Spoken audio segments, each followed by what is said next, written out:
जांगम विष और स्थावर विष होते हैं। तो जांगम विष जो जीवित प्राणी से, जैसे सांप वगैरह, इनसे प्राप्त होते हैं, तो हम उन्हें जांगम विष कहते हैं। एक होता है स्थावर विष, पेड़ पौधे से जो प्राप्त होता है विष, उसे हम स्थावर विष कहते हैं, जैसे वृषनाभ हो गया। तो इन विष के प्रभाव को कम करने के लिए, इनके इफेक्ट को कम करने के लिए जो चिकित्सा की जाती है उसे हम दष्टा चिकित्सा कहते हैं। तो इसका आंसर होगा विष चिकित्सा। अगला क्वेश्चन है, पित्त दोष का शरीर में स्थान है। तो जो नाभि होती है, नाभि, तो नाभि के ऊर्ध्व और अध दो भाग होते हैं।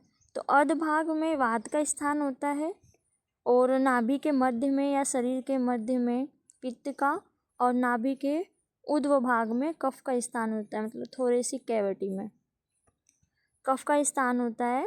वात का पेल्विक कैविटी या लार्ज इंटेस्टाइन, पकवास से लार्ज इंटेस्टाइन में वात का स्थान होता है। कहाँ कहाँ होता है? शरीर के अधभाग में, नाभि के नीचे या लार्ज इंटेस्टाइन में वात का स्थान होता है। पित्त का स्थान नाभि और हृदय के मध्य होता है, शरीर के मध्य होता है या आमाशय में होता है। 3 जगह माना गया है आचार्यों के अनुसार। ऐसे ही कफ का स्थान जो होता है हृदय के ऊपरी भाग में होता है, या थोरेसिक कैविटी, या हम बोल सकते हैं उरह। थोरेसिक कैविटी को आयुर्वेदा में हम उरह स्थल कहेंगे। अगला क्वेश्चन है, मध्य कोष्ठ किस दोष की प्रबलता से होता है? मध्य कोष्ठ किस दोष की प्रबलता से होता है? मतलब वात पित्त कफ 3 दोषों में जो मध्य शरीर में कौन सा दोष ज़्यादा हो, मतलब कौन सा दोष होता है? तो यहाँ पे क्या था? मध्य में पित्त। निंदित प्रकृति है, तो प्रकृति जो होती है वो होती है एक दोषज होती है, द्विदोषज होती है, समधातु प्रकृति होती है, त्रिदोषज होती है। कौन कौन सी? एक दोषज, द्विदोषज या त्रिदोषज होती है। तो इनमें से सबसे रोस्ट, सबसे गंदी वाली प्रकृति कौन सी है? तो द्विदोषज है, जिसमें वात और पित्त 2 दोष प्रधान होंगे, तो वो द्विदोषज होंगे। त्रिदोष जिसमें वात पित्त कफ 3 दोष सम है, समान अवस्था में। एक दोषज जिसमें वातज एक ही प्रकृति है। तो सबसे निंदित, सबसे गंदी वाली प्रकृति होती है द्विदोषज। आचार्य वाग्भट ने विशुद्ध गुण किस दोष का माना है?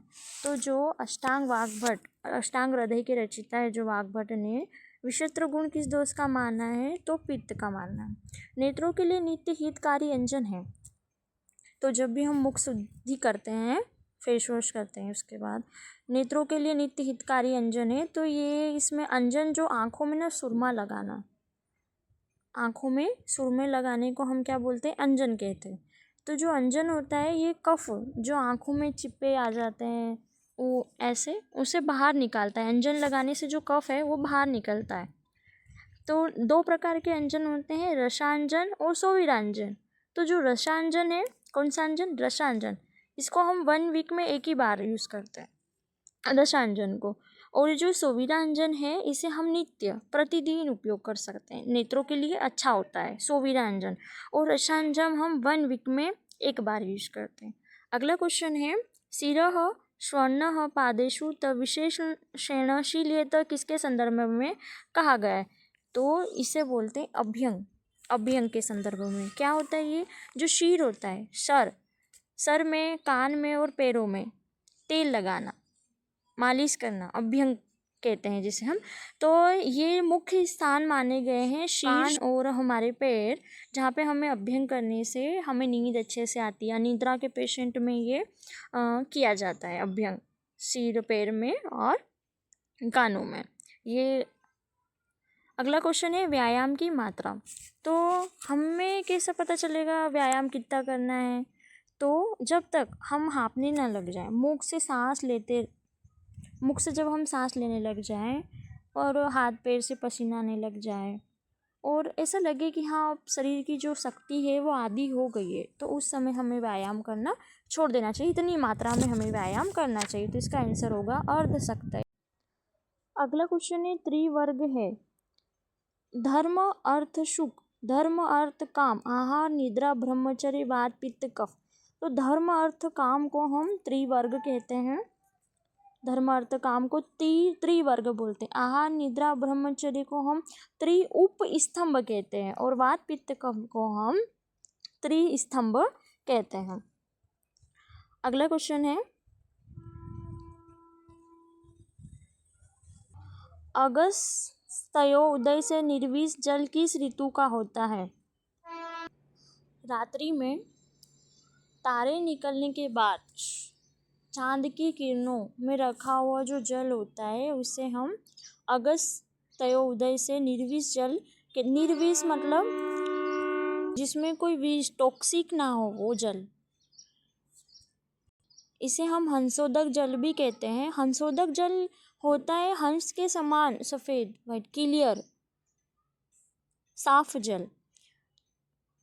हंसोदक जल शरद ऋतु में धूप की किरणों से दिन भर तपा हुआ जल और शाम की चांद और तारे की रोशनी में जो जल होता है उसे वो अमृत के समान होता है, इसे ही हम हंसोदक कहते हैं। अगस्त्योदय से निर्विष जल ये शरद ऋतु में होता है। अब अगला क्वेश्चन है, क्षुद्रा निवत आहार किस ऋतु में लेने का विधान है? इसका जो वसंत ऋतु में हम इसे लेते हैं, वर्षा ऋतु में भी लेते हैं पर अल्प मात्रा में लेते हैं। क्षुद्रा निवत मतलब मधु, मधु बोल सकते हैं या फिर हनी। अगला क्वेश्चन है, अवपीड़क घृत अवपीड़क घृत का प्रयोग किस वेग की चिकित्सा में निर्दिष्ट है? अधारणीय वेग जो होते हैं अष्टांग हृदय में 14 बताए गए हैं और चरक संहिता में 13 बताए हैं। अधारणीय वेग ऐसे वेग जिनको रोकना नहीं चाहिए, अगर रोकेंगे तो हमें उससे रोग उत्पन्न होंगे। जैसे यूरिन को रोकने से यूरिन जो उससे पैन होगा यूरेटर में, तो अधारणीय वेग जिन्हें रोकना नहीं चाहिए। तो जो मूत्र वेग अगर हमने रोक लिया है या इससे हमें रोग उत्पन्न हो गया है तो हमें अवपीड़क घृत मतलब भोजन के पहले और भोजन पच जाए तब 2 बार हमें घी पान मतलब पीना है, तो इसे बोलते हैं अवपीड़क घृत। तो इस कौन से रोग की चिकित्सा में दिए जाता है? मूत्र।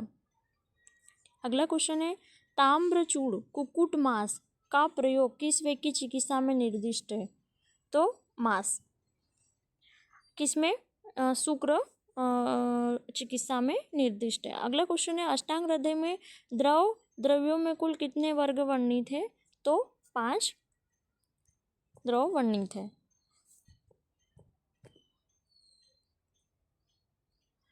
अगला क्वेश्चन है, भोजन के मध्य में जल पीने से होता है?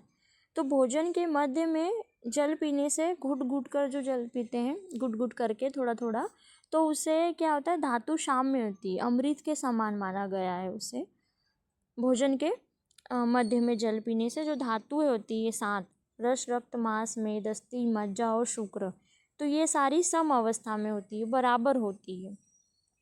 अगर हम भोजन के पहले अगर हम ले लेंगे तो उससे क्या होगा कि भोजन के पहले लेने से व्यक्ति पतला हो जाता है, क्रश। और अगर भोजन करने के बाद ले ले हम जल तो उससे क्या हो जाएंगे? ओबेसिटी, मोटे हो जाएंगे। अगला क्वेश्चन है, क्षारता गुण की संख्या है?